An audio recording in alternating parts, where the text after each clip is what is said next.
देखो क्वेश्चन कि इसमें क्या दे रखा है, दो आइडेंटिकल वेज है, ठीक है, इंक्लाइन वेज दे रखे हैं आपको, दोनों एक ये दोनों आइडेंटिकल है, ठीक है। नीचे ग्राउंड क्या है, स्मूथ सरफेस है, पहले हम स्मूथ सरफेस लेके कर रहे हैं, ठीक है। ये भी जो दे रखा है ये भी स्मूथ सरफेस है और ये भी क्या है, स्मूथ सरफेस, ठीक है।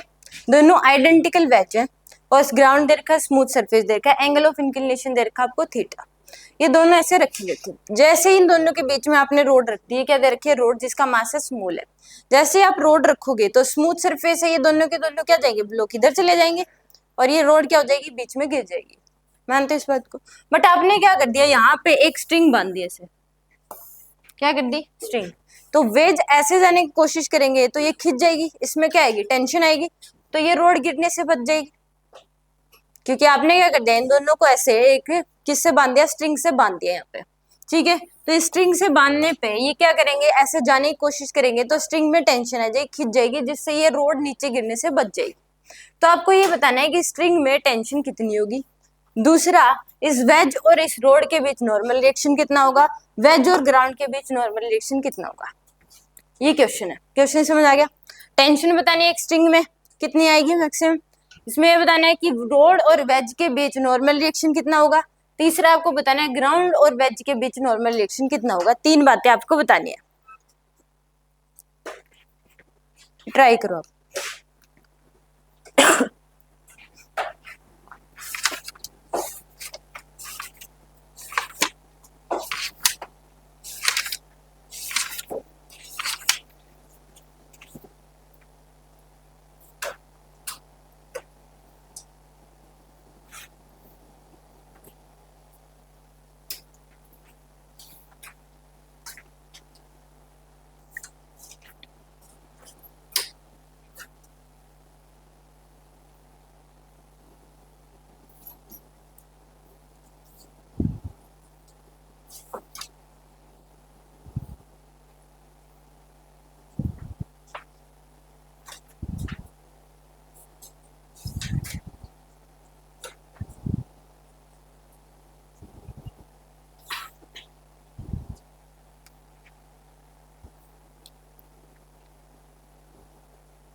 टाइम चाहिए करे,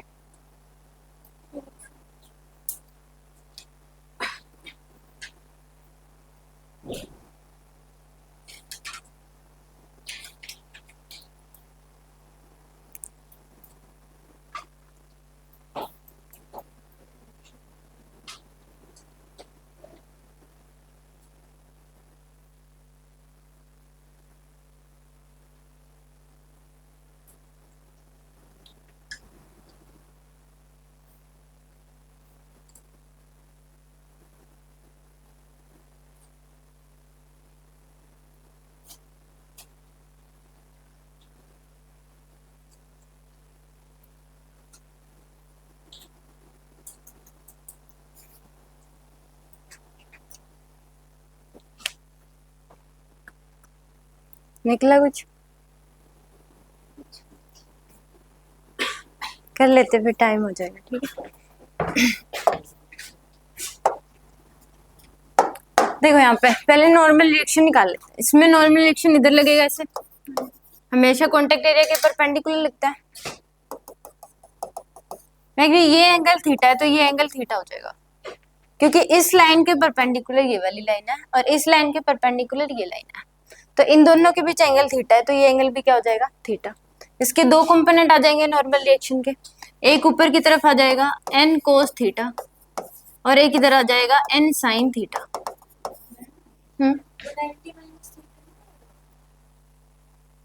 थीटा हो जाएगा ना ये वाला एंगल, क्योंकि इसके परपेंडिकुलर ये वाली लाइन है।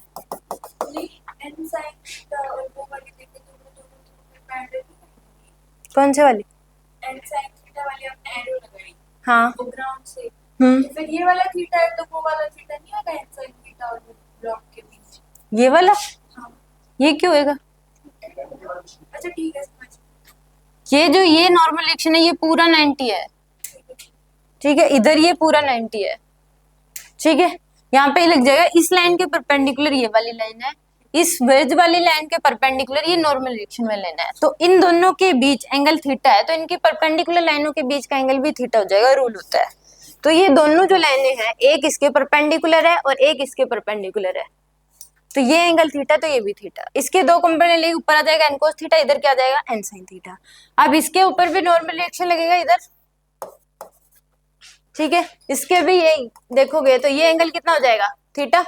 तो दो कंपोनेंट आएंगे, ऊपर आ जाएगा आपके पास n cos थीटा और इधर क्या आ जाएगा n sin थीटा, और एक इसके ऊपर क्या लगेगा? mg लगेगा नीचे। लगेगा? कोई और फोर्स लग रहा है? नहीं समझ में आई इतना? अब इसकी एफबीडी बना लो, रोड की क्या बना लो आप? एफबीडी। रोड की अगर एफबीडी बनाओगे तो इसमें देखो ऊपर क्या लग रहा है? n cos थीटा और n cos theta, 2n cos theta, ऊपर लग रहा है 2n cos थीटा, इधर लग रहा है n sin थीटा और इधर भी क्या लग रहा है? n sin थीटा, और नीचे क्या लग रहा है? mg। तो ये तो कैंसिल आउट हो जाएंगे एक दूसरे से, तो यानी कि 2n cos थीटा की जो वैल्यू है वो किसके बराबर आ जाएगी? mg के बराबर। 2n cos थीटा की वैल्यू किसके बराबर आ जाएगी? mg। तो n निकालना है, तो n की वैल्यू आ जाएगी mg बाय में 2 cos थीटा। ये तो नॉर्मल रिएक्शन, एक बात तो ये आ गया आपके पास। ठीक है, इतना समझ आया? अब दूसरी बात इसमें देखो कि यहाँ पे इसने वेज ने इसके ऊपर नॉर्मल रिएक्शन लगाया, तो वेज पे भी तो नॉर्मल रिएक्शन लगेगा जो कि रोड लगाएगी, इक्वल एंड अपोजिट फोर्स लगता है, तो इसके ऊपर भी नॉर्मल रिएक्शन इधर लग जाएगा इनका। इसके भी दो को, ये एंगल थीटा है तो ये भी क्या हो जाएगा? Theta, vertical opposite angle. तो इसके दो कंपोनेंट आ जाएंगे, ये आ जाएगा n sin थीटा और नीचे क्या हो जाएगा? n cos theta. ये होगा, एक mg लगेगा इसके ऊपर, कैपिटल M होगा ये। एक ये जो ग्राउंड है ये इसके ऊपर नॉर्मल रिएक्शन लगाएगा n डैश, मान लो इसको, क्या मान लो इसको? n dash. एक इधर टेंशन होगी t की और इसमें इधर भी होगी टेंशन t की। ये समझ आया कि इसने रोड लोग वेज ने इसके ऊपर नॉर्मल रिएक्शन लगाया, तो वेज पे भी नॉर्मल रिएक्शन लगेगा, इक्वल एंड अपोजिट ही लगता है हमेशा। तो ये नॉर्मल रिएक्शन, ये एंगल थीटा, तो ये भी क्या हो जाएगा? थीटा। तो n cos theta n sin theta, दो कंपोनेंट ले लिए, एक mg लगेगा इसके सेंटर पे नीचे की तरफ, एक ये ग्राउंड लगाएगा इसके ऊपर की तरफ नॉर्मल रिएक्शन, उसको हमने n डैश मान लिया। ये जो n डैश है ये नॉर्मल रिएक्शन है बिटवीन वेज एंड ग्राउंड। ना समझ आ गया? अब इस केस में सेम इसके ऊपर भी ऐसा ही होगा कि इसके ऊपर भी नॉर्मल रिएक्शन लगेगा इधर n का, इसके भी दो कंपोनेंट आ जाएंगे, ये एंगल थीटा हो जाएगा, ये हो जाएगा n cos थीटा और ये इधर क्या हो जाएगा? n sin थीटा, और नीचे की तरफ इसमें सेंटर पे क्या लग जाएगा? mg। अब अगर किसी भी एक वेज की एफबीडी बना लो, किसी भी एक वेज की क्या कर लो? एफबीडी बना ले। तो इसमें किसी भी एक वेज की अगर एफबीडी बनाओगे तो इसमें देखो इधर लग रहा है n sin थीटा, इधर क्या लग रहा है? n sin थीटा, वेज की बना रही हूं मैं, n sin थीटा। ठीक है जी, इधर क्या लग रहा है? टेंशन t की। इस वेज पे ये जो लग रहा है ये n sin थीटा इधर लग रहा है, एक क्या लग रहा है? इधर टेंशन लग रही है ये वाली, एक क्या लग रहा है? नीचे mg, एक क्या लग रहा है? नीचे mg, एक ऊपर क्या लग रहा है? Normal reaction n dash. ये अलग, ये रोड पे, ये वेज पे है, तो कैंसिल आउट नहीं कर सकते आप। रोड पे कौन से वाला? रेड वाला ये वाला इस साइड क्यों आएगा? इस साइड, तो एक ये रहा, एक ये रहा, तो रोड पे दो n sin थीटा है। तो ये तो इस साइड इसका ये वाला जो है ये मैंने इधर बनाया, ये वाला उधर बनाया, इसलिए कैंसिल आउट करेंगे क्योंकि ऐसे है दोनों एक दूसरे के, तो कैंसिल आउट कर दिए n sin theta n sin theta. इस पे वेज की देखोगे तो ये दोनों नहीं कैंसिल आउट होंगे, कहीं ये सोचो कि ये वाला कैंसिल, क्योंकि ये वेज पे है और ये रोड पे है। अब वेज की एफबीडी बना रहे हैं, ये किसकी एफबीडी है? वेज की। तो इसके ऊपर ऊपर लग रहा है एन डैश, नीचे लग रहा है mg, इधर लग रहा है टेंशन, और इधर क्या लग रहा है n sin थीटा। कोई और फोर्स लग रहा है?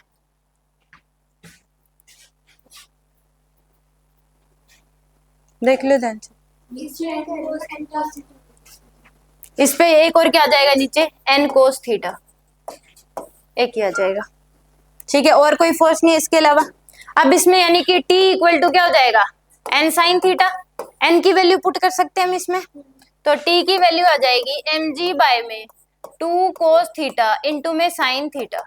तो यहाँ से ये आ जाएगा mg बाय 2 इंटू में टेंजेंट थीटा। ये तो क्या आ गया आपके पास? टेंशन। ये स्मॉल है मास ऑफ रोड।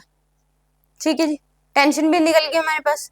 अब थर्ड स्टेप था कि एन डैश की वैल्यू निकालनी है, तो एन डैश की जो वैल्यू आएगी वो किसके बराबर आ जाएगी आपके पास? एन डैश की जो वैल्यू है वो आ जाएगी आपके पास कैपिटल एम जी प्लस में एन कोस थीटा, इसके बराबर आ जाएगी।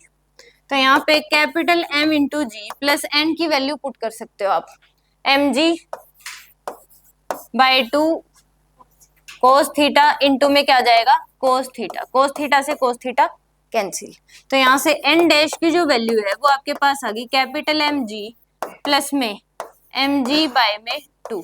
ये किसकी वैल्यू आ गई आपके पास? एन डैश की वैल्यू आ गई। तीन चीजें पूछी थी, तीनों की तीनों चीज निकल गई। नॉर्मल रिएक्शन पूछा था वेज और ग्राउंड के बीच, वो भी निकल गया। यहाँ पे दूसरी चीज पूछी थी कि इस केस में नॉर्मल रिएक्शन रोड और वेज के बीच पूछा था। तीसरी टेंशन पूछी थी स्ट्रिंग में। ये समझ में आ गया। अब इसी क्वेश्चन में स्मूथ सरफेस की बजाय रफ सरफेस दे सकता है। स्मूथ सरफेस की बजाय कि ये जो स्मूथ नहीं है, यहाँ पे म्यू दे रखा आपको। क्या दे रखा है? म्यू। तो इसमें ये पूछ सकता है कि फ्रिक्शन कितना लगेगा। तो जितना इसको रोकने के लिए, रोड को रोकने के लिए नीचे ना गिरे, जितनी टेंशन होगी उतना ही फ्रिक्शन लग जाएगा। इस पे इधर लग जाएगा और इस पे क्या लग जाएगा? इधर, ताकि ये ऐसे ना जाए। फ्रिक्शन, अब पहले टेंशन बचा रही थी रोड को गिरने से, अब क्या बचा लेगा? फ्रिक्शन बचा लेगा रोड को गिरने से। तो यानी कि इधर मूव करने की कोशिश करेंगे जैसे ही रोड रखोगे, बट फ्रिक्शन लग जाएगा इधर, तो वो रोड बच जाएगी गिरने से। तो जितनी टेंशन थी उतनी ही क्या हो जाएगी आपके पास? No friction. जितनी टेंशन थी उतनी क्या हो जाएगी? फ्रिक्शन हो जाएगा। तो यानी कि फ्रिक्शन की अगर वैल्यू पूछे इस केस में, तो वो कितनी आ जाएगी आपके पास? इसी क्वेश्चन में अगर फ्रिक्शन पूछ ले तो वो आ जाएगा आपके पास टेंशन के बराबर। तो फ्रिक्शन की जो वैल्यू होगी वो mg बाय 2 tan थीटा, ये आ जाएगा। इतना तो फ्रिक्शन लगना ही लगना पड़ेगा इस रोड को गिरने से अगर बचाना है तो। ठीक है, अब एक और चीज पूछ सकता है इसमें फ्रिक्शन देने के बाद, ये पूछ सकता है कि म्यू मिनिमम कितना हो कि रोड गिरने से बच जाए। उससे अगर आप कम करोगे तो रोड गिर जाएगी, क्योंकि फ्रिक्शन जितना म्यू ज्यादा होता है उतना ही फ्रिक्शन की वैल्यू ज्यादा होती है। जितना म्यू कम कर दोगे फ्रिक्शन की वैल्यू उतनी कम होती जाएगी। तो इसमें मिनिमम कितना करे कि रोड गिरने से बस बच जाए। उससे ज्यादा करने पे तो पक्का ही बच जाएगी, क्योंकि फ्रिक्शन उस हिसाब से ज्यादा लग जाएगा, फिर तो वो पक्का ही बचेगी। मिनिमम कितना हो सकता है? तो जो फ्रिक्शन लग रहा है उसी को हम एफ एस मैक्स मान ले, क्योंकि इसको रोकने के लिए कम से कम इतने फ्रिक्शन की तो जरूरत है। तो जो फ्रिक्शन लग रहा है उसी को हम क्या मान ले? मिनिमम एफ एस मैक्स मान ले कि मैक्सिमम फ्रिक्शन इतना लगे, तो उस केस में उसके कोरस्पॉन्डिंग जो म्यू होगा वो म्यू मिनिमम हो जाएगा, क्योंकि रोकने के लिए इतने की जरूरत है। तो इसको ही एफ एस मैक्स मान लो और उसके कोरस्पॉन्डिंग जो म्यू होगा वो क्या हो जाएगा? मिनिमम हो जाएगा। तो यहाँ पे एफ एस मैक्स इसी को मान लो, यानी कि एफ एस मैक्स की जो वैल्यू है वो कितनी है? mg tan थीटा बाय 2, ये एफ एस मैक्स की। तो एफ एस मैक्स का फॉर्मूला क्या होता है? Mu into N. तो यानी कि म्यू इंटू एन डैश आएगा, यहाँ पे क्या आएगा? म्यू इंटू एन डैश, और ये म्यू मिनिमम आ जाएगा, जिसके कोरस्पॉन्डिंग उतना म्यू तो होना ही चाहिए इस रोड को गिरने से बचाना है। तो इक्वल टू क्या आ जाएगा? mg by 2 tan theta. अब एन डैश की वैल्यू हमने निकाल रखी है बोरी, तो यहाँ पे पुट कर दो म्यू मिनिमम एन डैश की वैल्यू है आपके पास M G, capital M G plus में small M G by 2 equal to आ जाएगा M G tan theta by 2। ये आपके पास, तो यहाँ से म्यू मिनिमम निकालना है तो इस पूरे को डिवाइड में ले जाओ, तो आपके पास क्या आ जाएगी, यहाँ से म्यू की वैल्यू आ जाएगी। तो म्यू की जो वैल्यू है वो आ जाएगी M G tan theta by 2 into में 1 बाय में एम जी प्लस में एम जी बाय 2, ये आ जाएगी। इसको सोल्व कर लेंगे प्रॉपर तो आपके पास क्या आ जाएगी, फ्रिक्शन की वैल्यू आ जाएगी, सॉरी म्यू की वैल्यू आ जाएगी। किसकी वैल्यू आ जाएगी, म्यू की। इतना म्यू तो होना चाहिए, इससे ज्यादा करोगे तो पक्का वो बच जाएगा, बच जाएगी रोड। कोई डाउट इसमें, ऐसे ही पूछ सकता है। ये था, इस टॉपिक का नाम था वेज और रोड, ठीक है। कि वेज दे दे और उसके ऊपर दो आइडेंटिकल वेज दे दी और बीच में रोड रखते, अगर हमें एक केस में तो स्ट्रिंग लगा दी थी उस केस में और स्मूथ सरफेस दे दिया था, तो वो टेंशन जो आएगी स्ट्रिंग में वो उनको गिरने से बचा लेगी, क्योंकि स्मूथ सरफेस है, जैसे ही कोई चीज रखोगे तो ऐसे जाएगी वो, तो गिर जाएगी रोड। तो आपने स्ट्रिंग लगा दी तो वो क्या होगी, खिंच जाएगी और जिसकी वजह से वो टेंशन आ जाएगी और जिसकी वजह से रोड गिरने से बच जाएगी। एक क्या दे, स्मूथ सरफेस की जगह हमें क्या दे दे, फ्रिक्शन, तो भी रोड क्या हो सकती है, बच जाएगी गिरने से, क्योंकि जितनी टेंशन की रिक्वायरमेंट थी उतना ही क्या लग जाएगा, फ्रिक्शन लग जाएगा। तो फिर एक पूछ सकता है कि अगर इस केस में फ्रिक्शन अगर लग रहा है तो मिनिमम म्यू की वैल्यू कितनी होनी चाहिए, तो जो फ्रिक्शन इसको रोकने के लिए रिक्वायर्ड था उसी को हमने क्या मान लिया, एफ एस मैक्स मान लिया, तो वहां से म्यू की वैल्यू निकल के आ गया आपके पास। कोई डाउट इसमें?